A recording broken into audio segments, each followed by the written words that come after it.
Selamat datang di Lemari Arsip.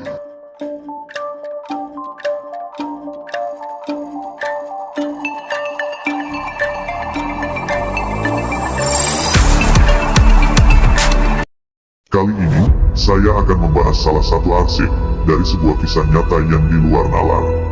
Tapi sebelum lanjut ke pembahasan, jangan lupa untuk subscribe dan juga like untuk lebih membangun channel ini. Serta, coretkan komentar positif kalian, biar kita bisa berbagi pendapat. Tanpa banyak kata-kata lagi, siapkan jiwa, mental, serta batin kalian, dan mari kita buka arsipnya.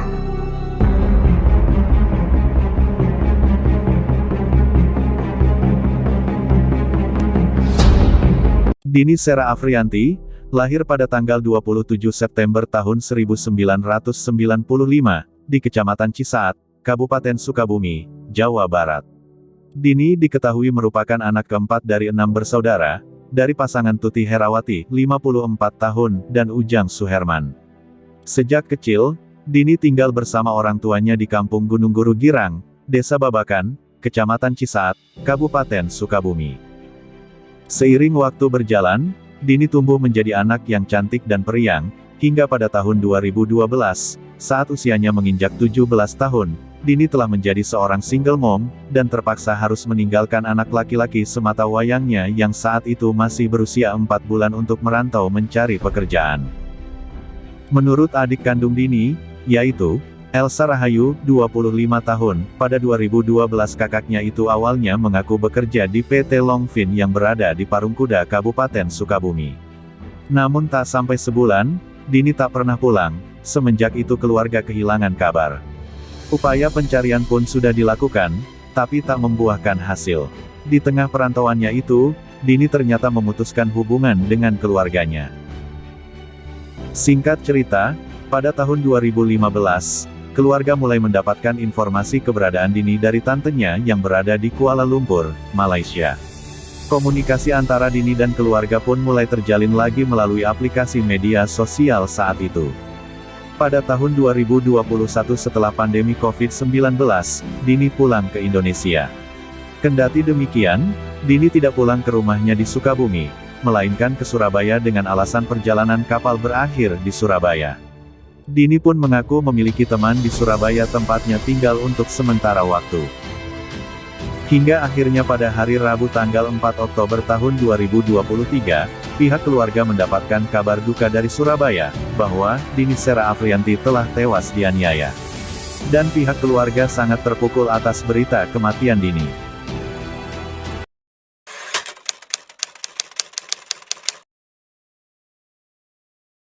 Klien korban, Dimas Yemahura Alfarauk, dari Lembaga Bantuan Hukum LBH, Damar Indonesia, menjelaskan, pada Rabu malam tanggal 4 Oktober tahun 2023, korban mendapat undangan party di room VIP di Black Hole KTV Club Surabaya. Dia berangkat menghadiri undangan tersebut bersama sang pacar. Sesampainya di lokasi, mereka menikmati musik di sebuah room VIP sambil menenggak minuman beralkohol. Dalam kondisi setengah mabuk, Dini dan Ronald sempat bertengkar di dalam room hingga berujung penganiayaan. Dini diduga mendapat beberapa kali tendangan dari Ronald sehingga mengalami memar di paha. Saat itu korban sempat mengirim voice note atau rekaman suara pada salah satu kerabatnya. Saya gak tahu salah apa, tapi ditendang terus sama dia. Penganiayaan itu pun berlanjut hingga di luar room. Saat menuju parkiran basement Landmark Mall, Dini disebut sempat ditendang lagi oleh Ronald hingga tersungkur di tangga. Setibanya di parkiran basement Landmark Mall, diduga penganiayaan berlanjut.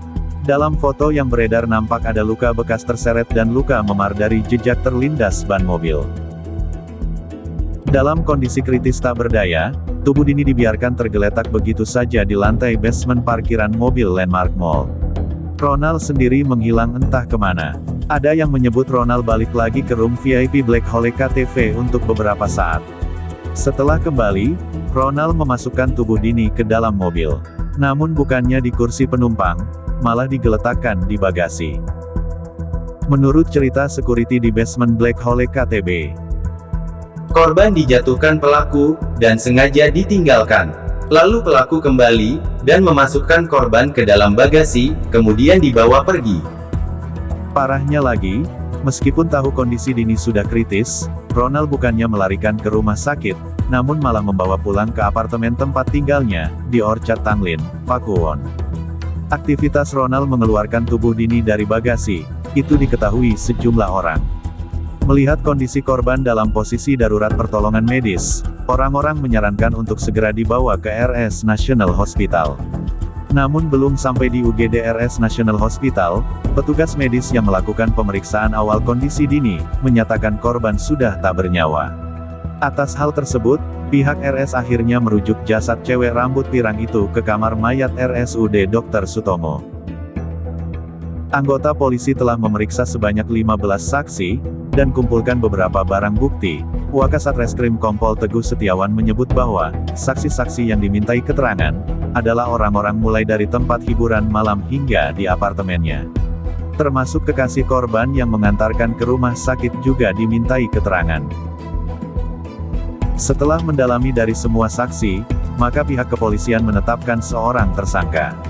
Polrestabes Surabaya menetapkan Gregorius Ronald Tanur, menjadi tersangka penganiayaan hingga menyebabkan meninggalnya Dini Sera Afrianti, wanita asal Sukabumi, Jawa Barat, tersangka yang tak lain merupakan pacar korban. Setelah pihak keluarga korban mengetahui kronologi dan pelakunya, pihak keluarga hanya bisa bersabar dan berharap pelaku dihukum seberat-beratnya. Kapolrestabes Surabaya, Kombes Pol Pasmarois mengungkapkan, pelaku dijerat dengan pasal 351 ayat 3 KUHP, dan atau pasal 359 KUHP dengan ancaman maksimal 12 tahun penjara.